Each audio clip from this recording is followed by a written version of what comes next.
घरचे काय काय काम लावतील याचा भरोसा नाही, पण काय करणार, महिनाभराच्या रिचार्जसाठी आणि 2-3 जोड कपड्यासाठी एवढी मेहनत तर करावीच लागणार ना. बात तो सही है दौड़ना तो पड़ता है.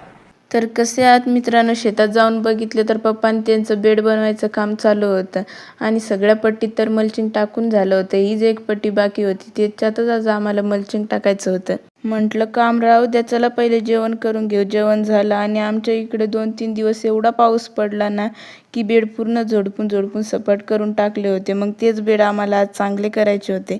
पप्पाचं तर खत टाकायचं काम चालू होतं, नंतर हातावताने त्या सऱ्या बनवायचं काम चालू होतं. आता मला वाटलं हे काम एकदम सोपं आहे, पण जेव्हा मी घेतलं ना तेव्हा मला कळालं. हमें तुम्हारे लक्षण बिल्कुल ठीक नहीं लग रहा है, तुमसे ना हो पाएगा. पण हे तर खरं आहे की पप्पा एवढी मेहनत कोणीच नाही करू शकत. आणि हे बेड बनवायला एवढे हात दुखत होते ना, आणि नंतर ध्यानात आलं की मल्चिंग तर पसरवायचं आहे, पण काडक्याच नव्हत्या आणल्या. मग हे पण काम दिलं मला लावून. मैं कोई बोतल से निकला हुआ भूत हूँ कि एक के बाद एक काम देते जा रहे हो.